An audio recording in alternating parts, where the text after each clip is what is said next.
네,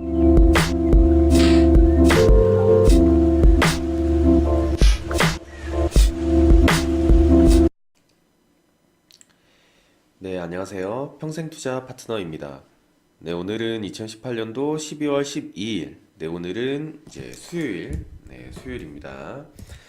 자, 오늘 하루도 화이팅 하시고요. 자, 오늘도 똑같이 캠피셔의 역발상 주식 투자.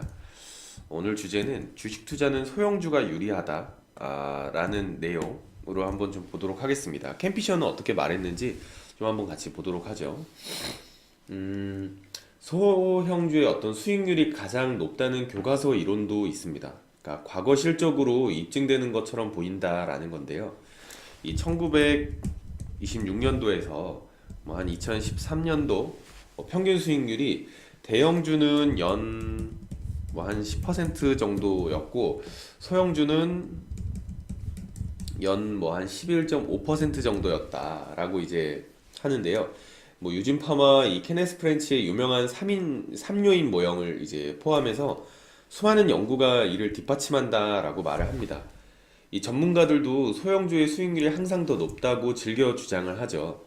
그러니까 학자들 역시도 소형주의 본질은 아무래도 본질적으로 더 이제 위험하잖아요. 위험함으로 수익률도 당연히 더 높아야 한다고 입을 모아서 주장을 합니다.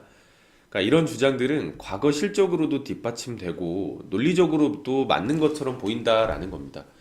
그런데 소형주가 그토록 유리하다면 사람들은 왜 대형주를 보유하는 것일까? 이런 질문이 갑자기 떠오른다면 이는 역발상을 추구하는 독자적인 어떤 사고 본능이다라고 말을 하는데요. 이 사고 본능을 무시하지 말고 따라가기 바란다라고 합니다. 무시하지 말라라는 건. 그러니까 장기 수익률의 평균은 소형주가 대형주보다는 높다. 여기에는 이론의 여지가 없다라는 거거든요. 그러나 평균에는 극단치도 포함이 되겠죠. 그러니까 소형주는 불과 몇 년 동안만 대형주보다 수익률이 압도적으로 높았을 뿐이다라는 것. 그러니까 이것으로는 유리하다고 보기는 어렵다라는 거거든요. 그러니까 어떤 분야를 비교하든 중요한 것은 기간이 있다라는 겁니다. 그러니까 대형주는 중요한 기간 대부분에서 우위를 보였다라고 말을 하고요. 그러니까 실제로 1926년에서 2013년도 대부분 기간에는 이 대형주의 수익률이 소형주보다 높았다라고 말하거든요. 그러니까 소형주는 강세장 초기 한 3분의 1 정도의 기간에만 수익률이 매우 높았고 나머지 기간에는 대개 어떤 대형주의 수익률이 더 높았다라고 말을 합니다. 그러니까 이렇게 이 소형주의 장기 수익률이 더 높은 것은 강세장 초기 몇 년 동안에 엄청난 수익률을 기록했기 때문이다라는 거거든요. 그러니까 표를 한번 보면은 이 장기간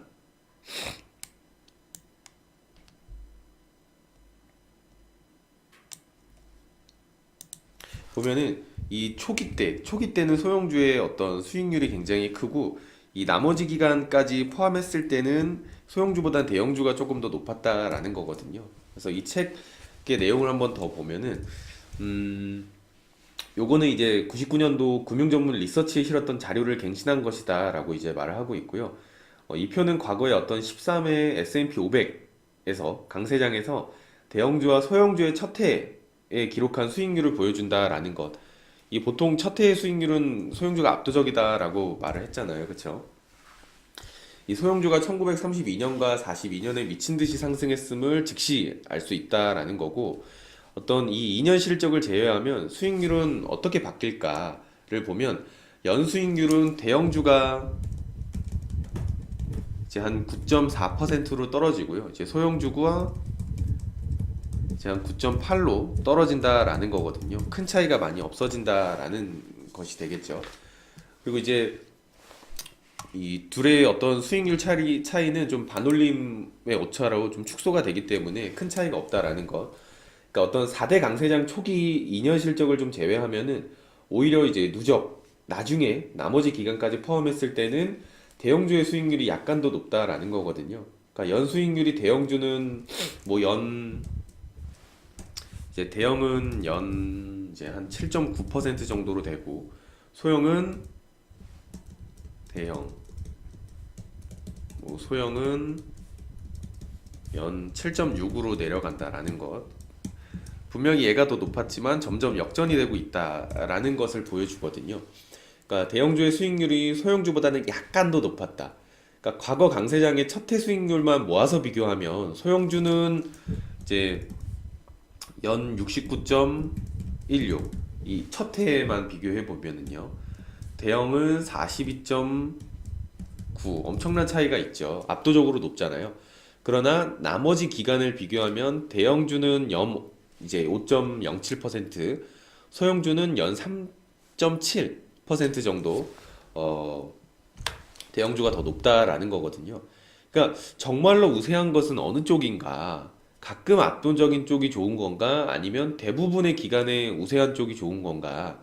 이것은 이 선택은 좀 10중8구 투자 스타일에 따라서 좌우될 것이다 라고 말을 하거든요. 그러니까 대부분의 사람들에게는 어느 쪽도 우세하다고 보기 어렵다라고 말을 하거든요.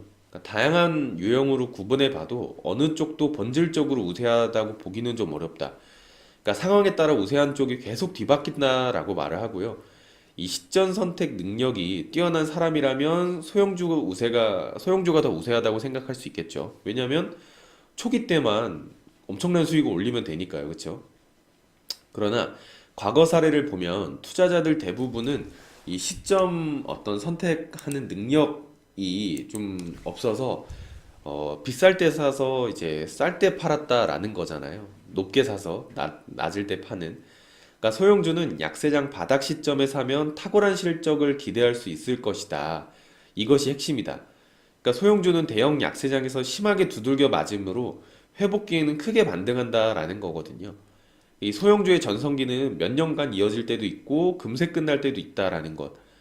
매번 이 시점 선택을 완벽하게 할 수 있는 사람이라면 엄청난 수익을 얻을 것이다가 되겠죠. 그렇죠?